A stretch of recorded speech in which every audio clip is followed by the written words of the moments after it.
Hey there, everybody. This is the Bones and Tub Show. We are brought to you by no one in particular, because advertisements suck. Yeah, they do. We are brought to you, however, by Catherine, Marie Doherty, Evelyn, and Agris Girl, our 3 patrons at patreon.com/bones and tubs. And we don't have, anything else. We're not trying to sell you a mattress. We're not trying to tell you anything about beard oil or... No special food boxes or anything like that. No. We're brought to you, just like PBS, by viewers like you. And this is the Bones and Tub Show. The Bones and Tub Show.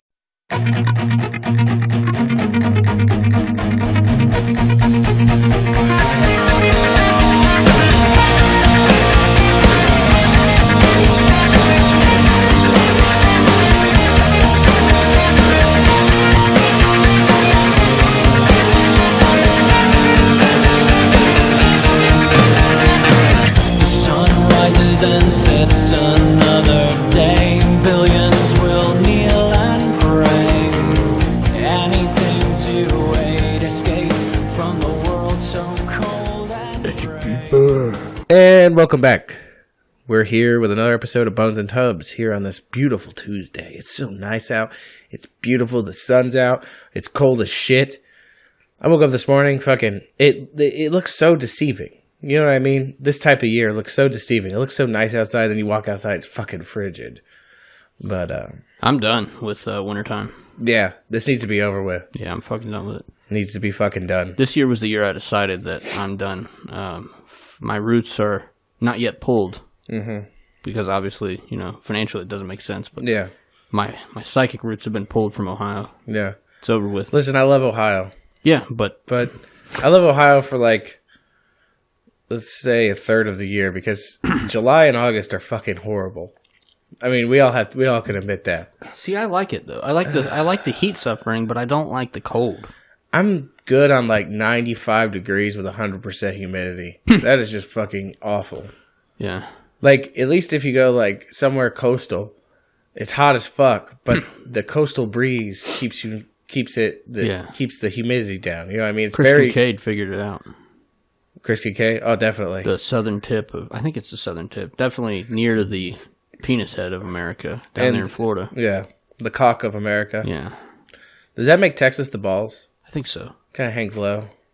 A little bit. I've seen a lot of stuff. They got a lot of balls down in Texas. They do.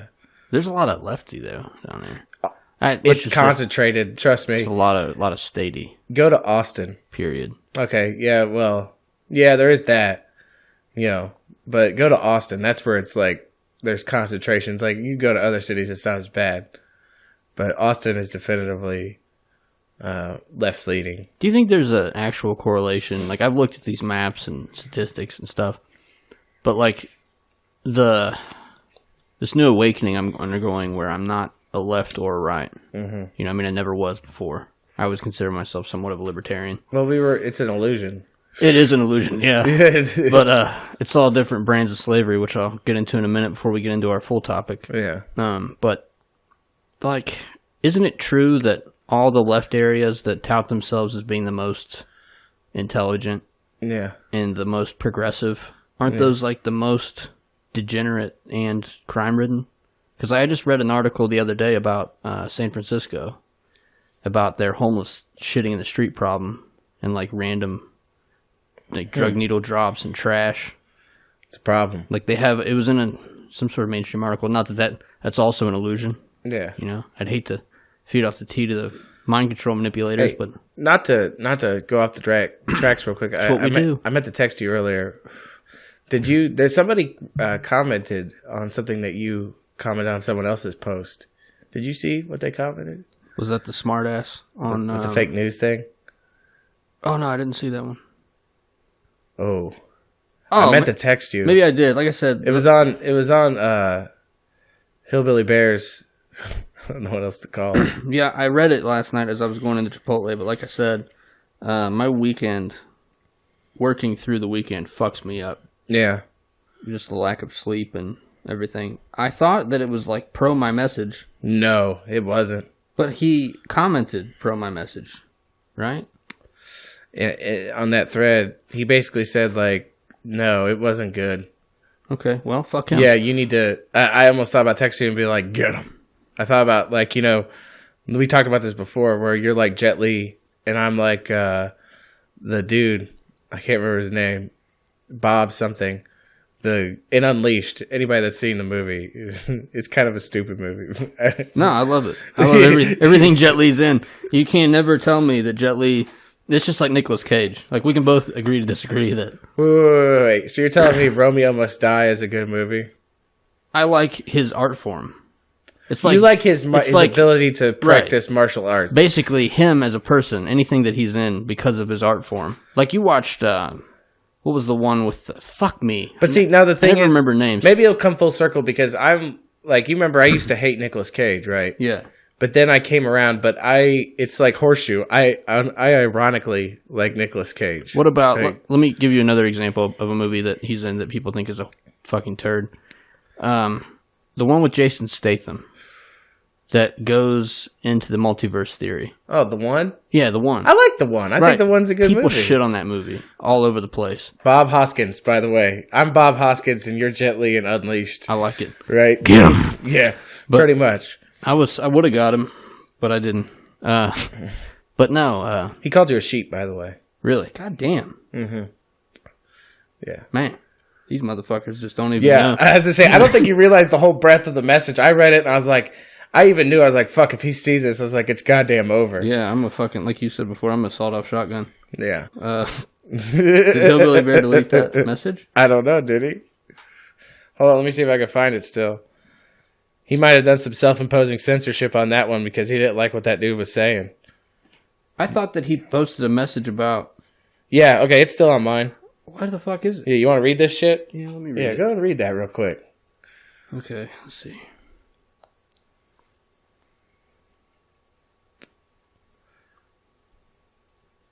And that's off of your fake news comment.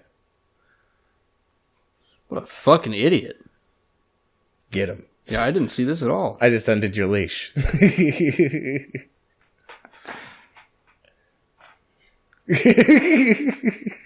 is not what I saw at all. Okay, so I saw the part where he said this article is opinion. You are viewing the commentary.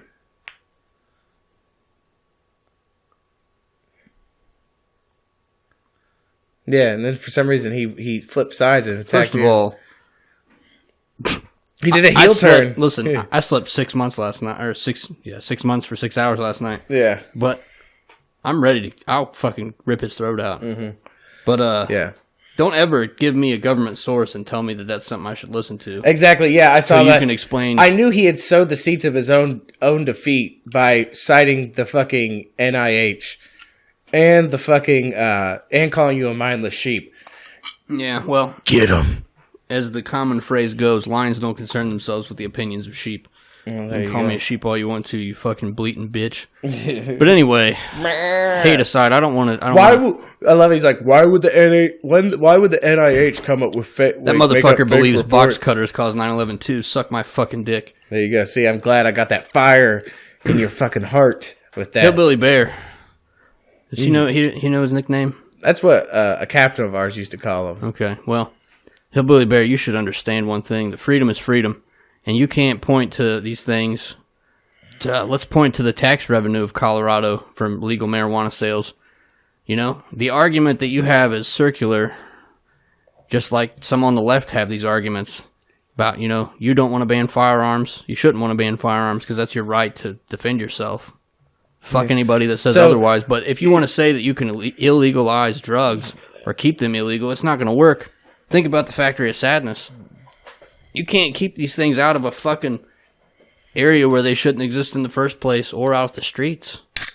We can't put our minds behind this. You have to have full freedom or no freedom. It's kind of contradictory, though, when you think about it, because he is definitely a proponent of the Second Amendment, which entails bodily autonomy because you're talking about self-defense, right? Right. But at the same time, you want to say that people don't have a right to put whatever they want in their body. Here's the thing. You're saying you only own partial rights to what your body is. You can't stop somebody from doing anything that they want to do. And if that activity leads them to harm another person, then they've committed an actual crime. An actual crime. And they should be punished accordingly for it. The criminal justice system obviously is fucked and broken, but that does not mean that we need to waste our time, resources, and money on keeping a fucking plant illegal. Mm-hmm. There you go.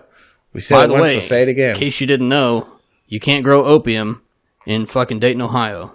And that shit's on fleek everywhere in Ohio and the rest of the United States. The government flies that shit in. Don't give the government more power to do anything. I prove a point by driving down the street and getting some.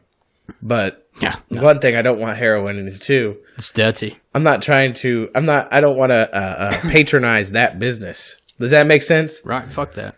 Just to prove a point. Yeah. It's not worth my time. No. But get it together. I just figured, I knew that. If I can go all the way from being a leftist to a hardcore right person to a fucking libertarian to someone who's on their way to being fully woke, then anybody can do it. So anyways, back to the show. Are you writing back? No.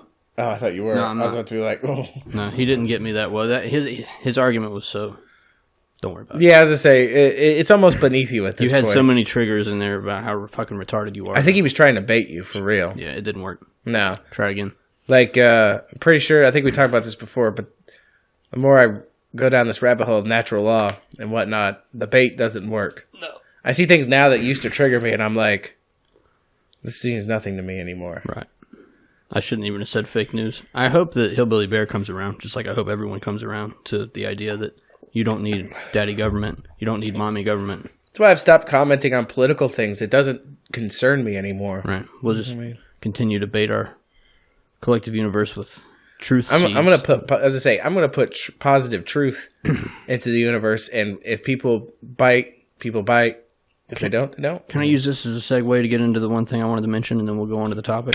Do it. So, we always tout the evangel of Mr. Mark Passio, but I just recently went through one of his videos, and there was a segment in there where he breaks down the political spectrum, and he shows how people that identify with the different ideologies exhibit different levels of either mommy issues or daddy issues, and I thought it was good.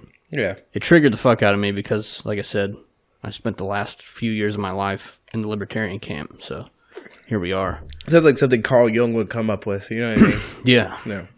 But he's like, consider the left, and he breaks down the different tenets of leftist ideology, the cradle to grave, taking care of, the soft-handed approach on everything that they have to do with basically allowing or supporting different forms of mental illness in society. And he said these people clearly suffer from mommy issues. They either had a mom that was not present, or a mom that was abusive, or a mom that was neglecting in some way, because then they want to transform now in their adult mind. They want to transform the government as the caregiver. I like to class it as like they also have an they have an oversympathetic nature. And I know that sounds cold, but the thing is like they feel like that like law and action by the government is going to save these people. But the problem is that more often than not, government's never saved anybody. Democide, look it up. Yeah. But the problem is that like they've stopped, like, and a lot of times children get brought into it, right? Yeah. But the thing is like, and children aside, when it comes to adults, and we're talking about these people that we're supposed to feel sorry for, they're autonomous human beings. Right. They're autonomous human beings, and you're doing, at the very least, you're handicapping them. You're not allowing them to become fully responsible. To adapt and change. But they don't want them to be fully responsible. They want slaves. Yeah. It's basically slavery on both sides. But then the right side of things, they want, these people want a strong military, a strong commander, a strong authority. Yeah. Right? To lead them. They have daddy issues. They want somebody to be daddy. Right? Yeah. And then he breaks down. He's like, and I normally don't talk shit about libertarians or constitutionalists, but this is the part of the time where we talk about all political ideology. And they recognize that the left and the right want slavery to some extent. So they don't necessarily have mommy issues or daddy issues, no, per se. But they also are starting to wake up to the fact that all government in its forms are unnecessary and evil. Right?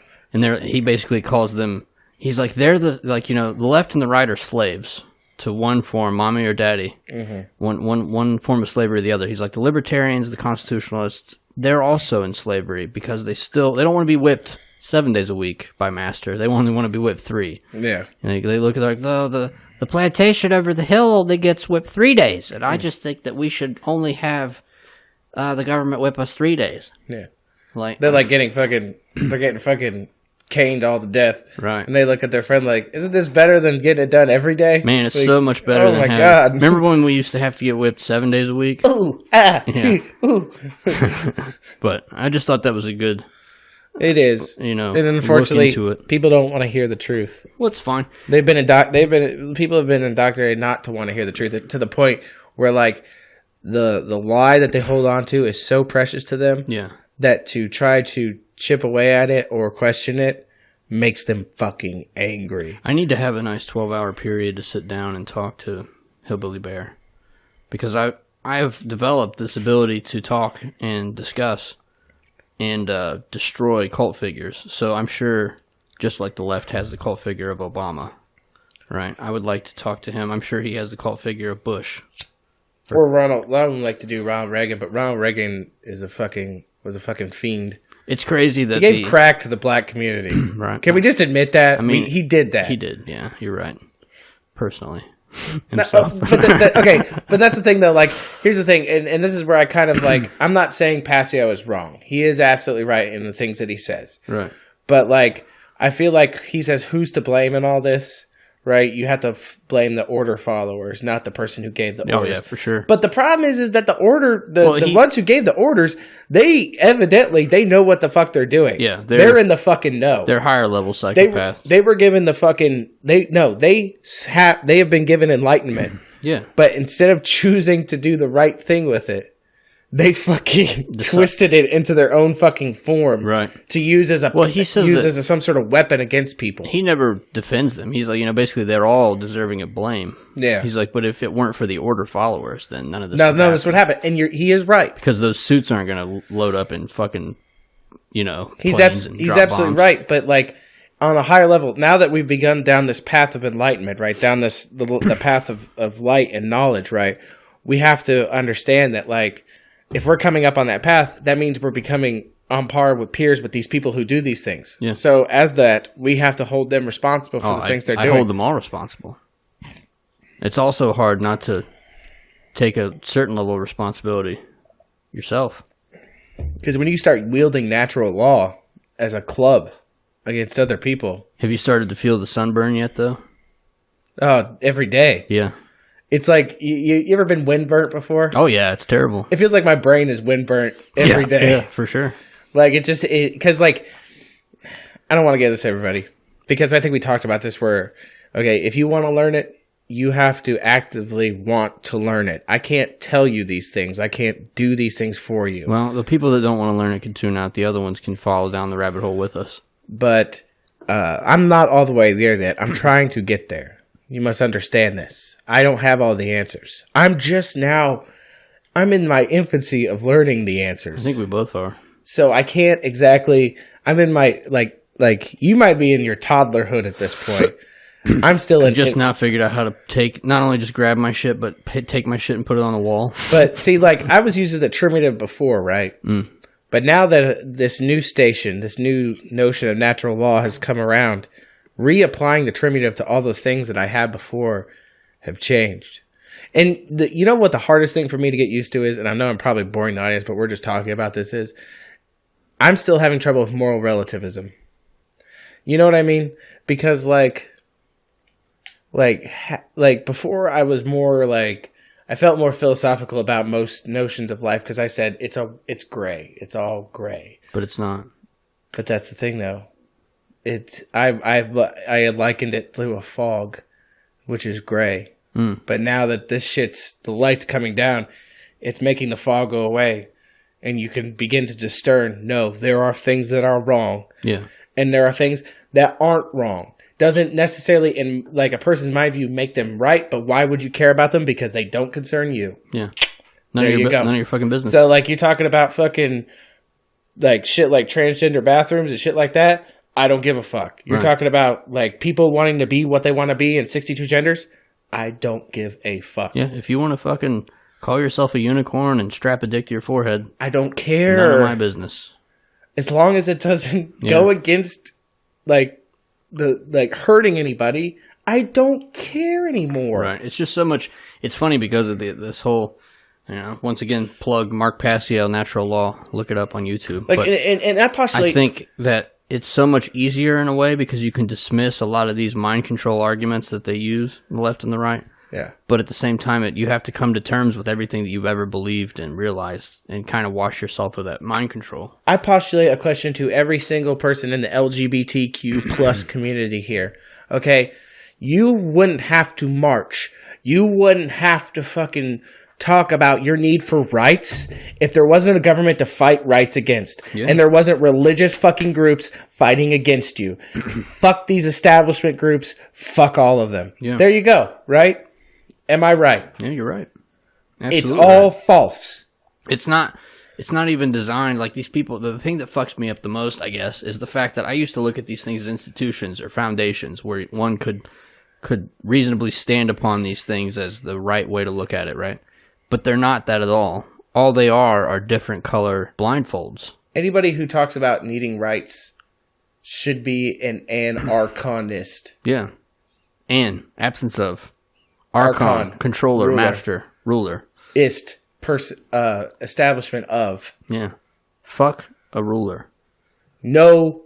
Have you gotten to the part where Passio talks about the two forms of government that every person needs?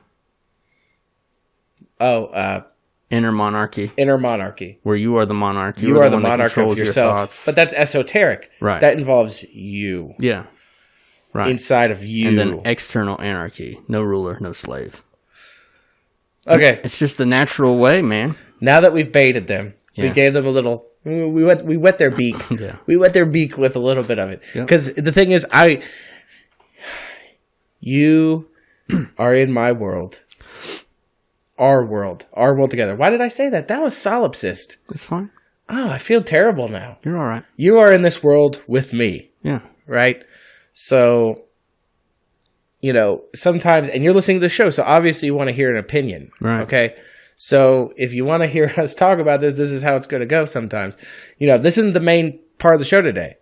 We have a main topic. Yeah. We haven't even gotten to it yet. I almost feel like we should cut this out and put it at the end. Right? But, so, that being said, today's topic, I picked this one because I just marathoned a fucking series on Nazis. Right? Yeah. And the history of Nazis. And what fascinated me most, and they only would deal with it the first couple of episodes, is there's different pronunciations of this word. Okay, I'm going to make this perfectly clear right now. I don't know which one is the true pronunciation, but I'm going to use the pronunciation I'm most comfortable with. Does that make sense?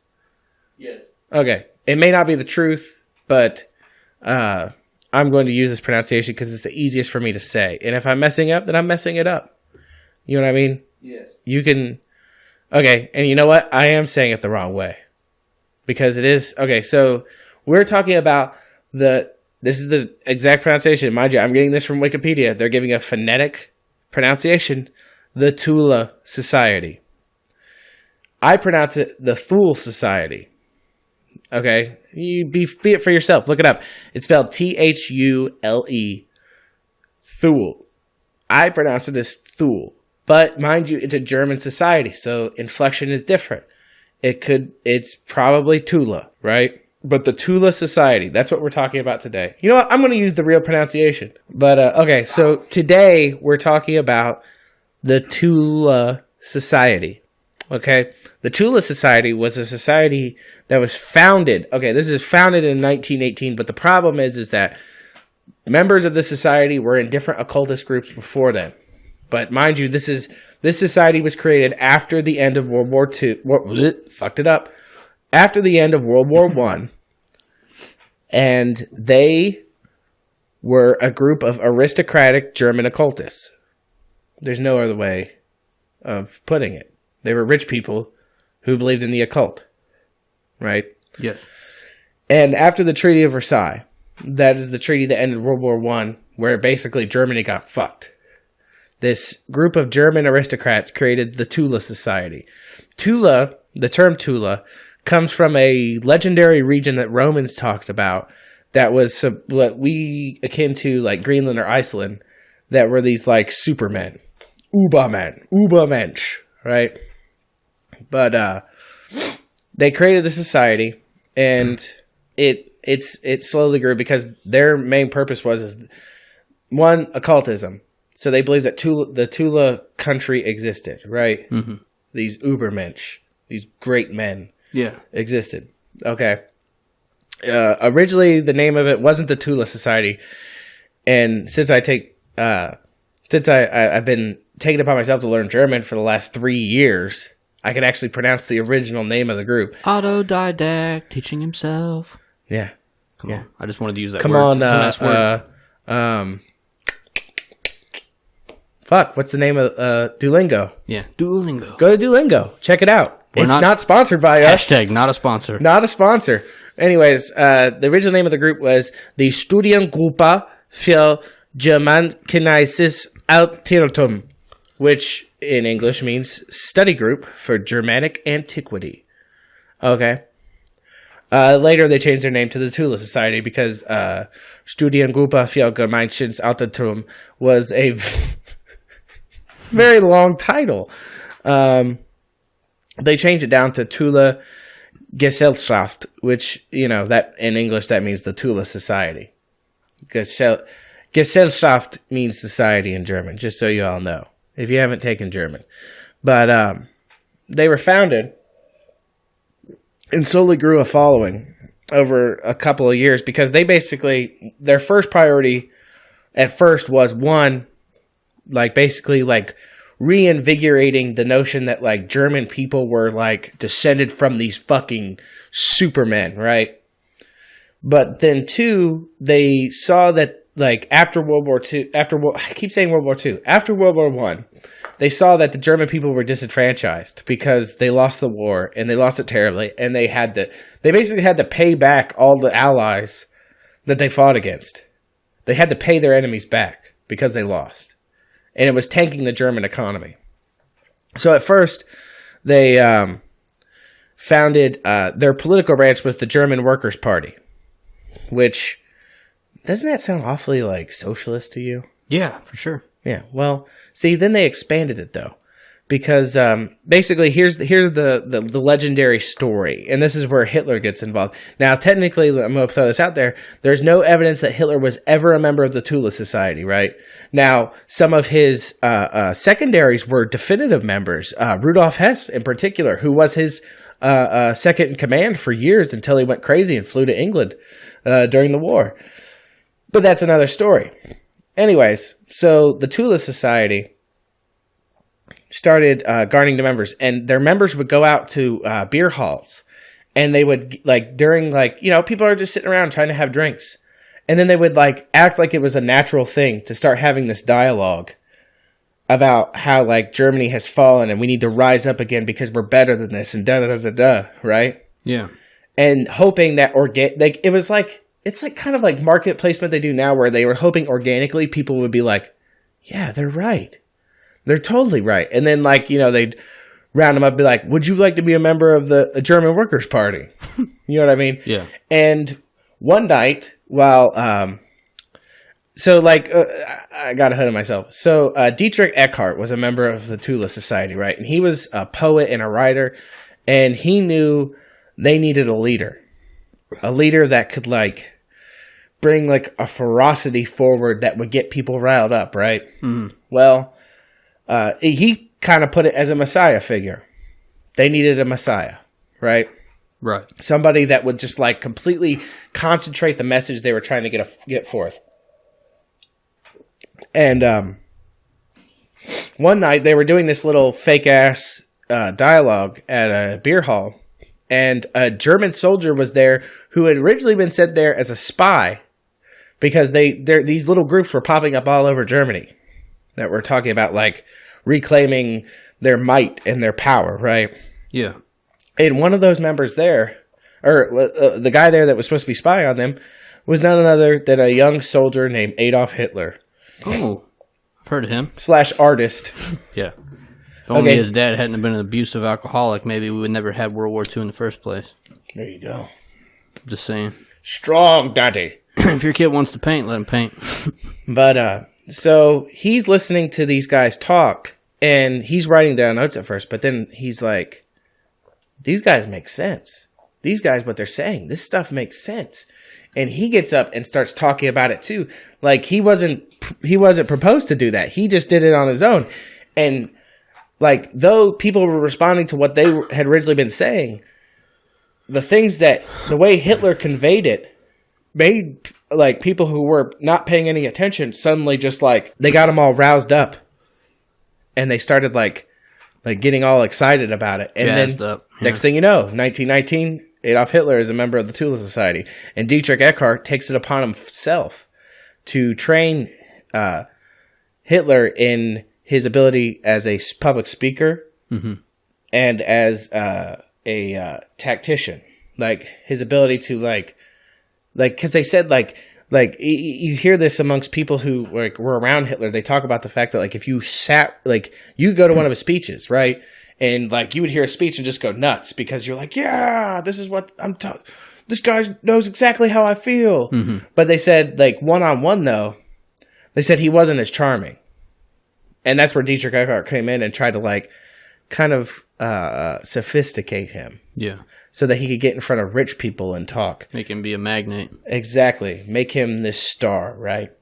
And, but anyway, so back to the Tula Society. German occultism. Yeah. You know what I mean? There's other German, at that point in time, there was other Germanic occultist societies, right? But this one had a specific goal in mind. Yeah. Now, mind you, the Tula Society, initially, after Hitler came up with the swastika, after they changed the name of the German Workers' Party to the National Socialist German Workers' Party, right? Yeah. The whole beginning notion of National Socialism, the notion that everybody comes together. Okay. Now, Hitler himself, it's like I said, he was never an official member of the group. But there were other members of his cabinet that were part of the Tula Society. Yeah. Who had their views. And definitively, they had views of anti-Semitism, definitively, and anti-communism. Well, they believed in a monkey race, basically, that was going to be sat upon by the godmen. Yeah. Now, through that action of reining in the animals, then they would bring about a godlike society. They reinvigorate the... basically, it kind of lines up with cosmic abandonment from those stories of... Because didn't they derive some of their beliefs from the Bhagavad Gita? Yeah. Like the Indian... Like where the fallen angels... Same with the Book of Enoch. They believe that, like... They believe that they came down here and they mated with man. And made these fucking supermen. Right. Right, and they firmly and fully believe that the German people were the descendants of these supermen. Right, but then the what's represented as the monkey or whatever, the sub-African races came and basically proliferated everything, right? So they were trying to conquer. Well, we're talking about dilution from all directions. Yeah. Right? They believe that the race was diluted from all different subhuman groups. Does anybody find it strange that he was supposed to be the superhero of this Thule Society movement to bring about the reemergence of the god people, and yet he himself was dark-haired, dark-eyed? Yeah. I mean, is that weird? Did he not look in the mirror and be like, fuck? And that's faking. That's probably one reason why he was never a member. And second, he was for all intents and purposes. Did Hitler know that the final solution was being enacted? Yes, he did. Is he the one who orchestrated it? No.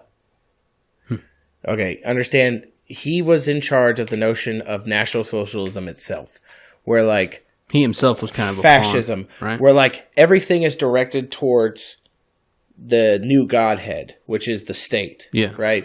So, and if anybody had anything that they held higher than this godhead state, then they were useless to the state.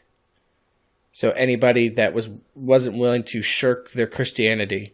So, Catholics, Jews, people who they felt were undesirable, who couldn't be basically a cog in the system. The new machine. One of the largest enemies of the Thule Society or Hitler himself was Freemasons, right? Yeah. And actually, Freemasonry, what the funny part is, the Tula Society was eventually abolished as well, because they got rid of all the different occultist societies after the Nazi Party truly rose to power. Yeah. Because he outgrew it, more or less. They all outgrew it, right? So, yeah, and that's the thing, just a side note, Freemasons were rounded up during the Holocaust, or during, Nazi Germany. And it's actually represented by the Freemasons by the forget-me-not flower. Yeah. Food for thought. But parts of the occultic Thule Society continue to exist within the Nazi Party. Heinrich Himmler was a big fan. If you don't know who Heinrich Himmler is, he was basically the leader of the Schützenstaffel, the SS, the secret police of Hitler's Reich, the secret police of the party. What about what was it exactly? Because the swastika itself, not to derail you, I just wanted to ask this earlier and I didn't. The swastika, symbol of the SS and the Nazi Party, didn't they took an already powerful symbol and they changed it? They inverted it. Okay, so it was just inverted and flipped? Yeah, and here's the thing. Because I think the old Passio said it best. He said, originally it's a 2-2, right? Yeah, okay. And they changed it to an SS. Yeah. So they reversed it, right? Mm-hmm. And even the Tula Society has the original, they have the 2-2. Yeah. They don't have the SS, right? But so they knew the power of symbols. They understood the power of symbols. And that's kind of what I was getting at when I wanted to do the Tula Society. Yeah. Because I felt like it was an example of these occultic symbols and things used to their extreme. Yeah. Doing the worst things possible.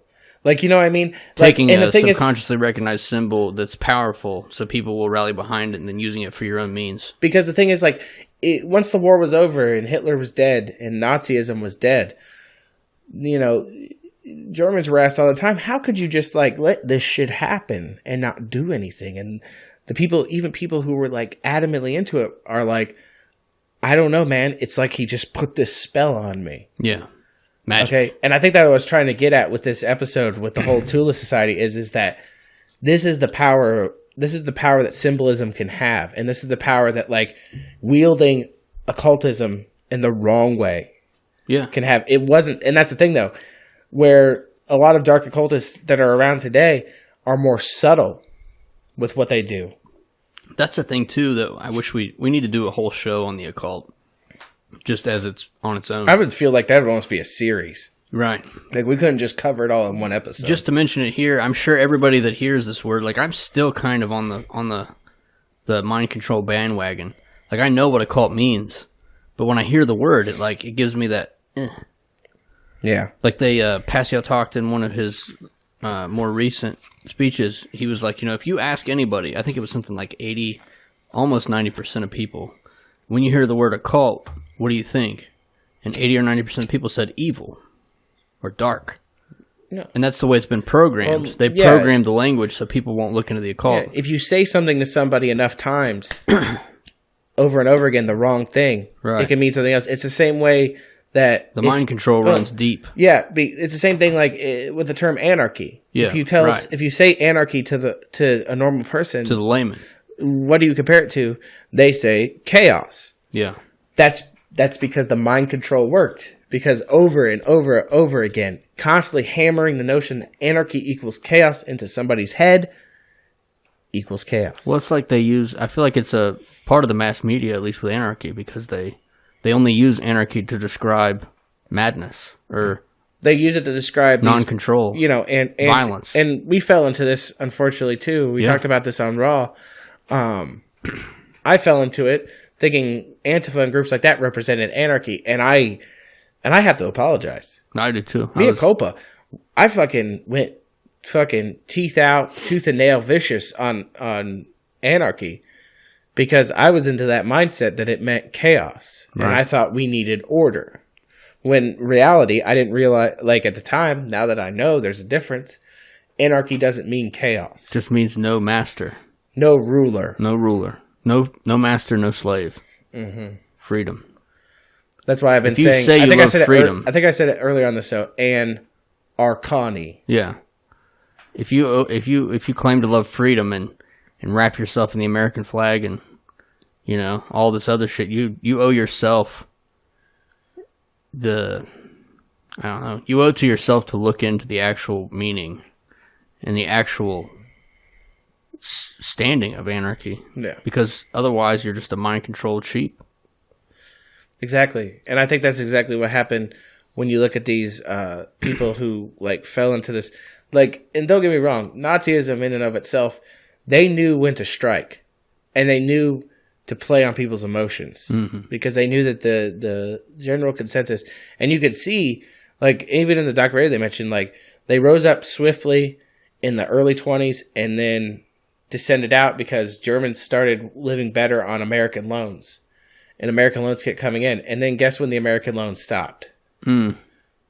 Neat. When the market crashed. Cute. And people started living shittily again. Yeah. And they had been lying in wait for 5 or 6 years until the fucking shit swung over again. And they were able to strike at people and be like, you see, this is why you have to pay millions of marks for a loaf of bread. These people are in control of our lives and we have to stop it. Right. They took control of the situation because they knew that people were susceptible to their message. Right. Well, they took people out of their comfort zone where they live comfortably. They're harder to manipulate. Yeah. Their message fell on deaf ears for 3, 4, 5, 6 years. It's kind of like what we're living through right now. If you look at it on a macro scale, no one is fighting back against the true right-left tyranny because no one's hungry. Yeah. No one's hungry. It's too easy to go out and get on government benefits, suck the government teat, and get cheap-ass, shitty food that keeps you in a lower vibrational state anyway. So what you're saying is that we merely just have to lie in wait for our opportunity. Well, that's what they're doing right now. Their opportunity, they realize that the only way that a society will truly stand up on its own is if they get hungry. Yeah. It's impossible to be hungry. We live in the country that has one of the higher poverty rates as far as government assistance. We're some of the most fattest people in the world. You see these people. Myself included. But fuck. Yeah. It's so goddamn easy to go to the store and buy shit. Yeah. It's harder. Yeah. It's once you get on the path of trying to live healthy with a diet, it's hard. Versus I mind you, just in case the fans were wondering, I've started going down that path again. Eating healthily, taking my vitamins. Take care of the temple. You only get one, as far as we know. You only get one meat robot to walk around in. You might as well take care of it. You need to use it to bring yourself into that knowledge. All things require balance to be a full-functioning human being. Those things shouldn't be things you think about. Health shouldn't be something you think about. Your whole energy should be spent towards thinking about higher things than that. I just heard something about that earlier, too. It's impossible for, Passio in his podcast on the very first episode, he breaks down the brain, the different parts of the brain, right? And the outer layers are what's responsible for higher thought. Yeah. And it's impossible to be in a completely trinity mind frame where all three parts of your brain are working in concert with one another because they constantly leave you in fear. Yeah. You're constantly worried about some government-created ISIS or government-created terror attack. If they keep you in the reptilian mind, constantly worried about the basic things. Yeah. Fear, survival, reproduction. I think that's why we have the fear campaign in the mass media, the porn problem that nobody seems to want to talk about. A couple people talk about the porn problem. Not on a national scale, though. Everything that they propagate that is freely available, instead of it being a knowledge that they occult, that they hide, occultare, to keep hidden. Yeah. Everything that's massively available is in order to keep you in the reptile brain. I was thinking about this was I feel like they don't keep everything hidden at any given time, everything.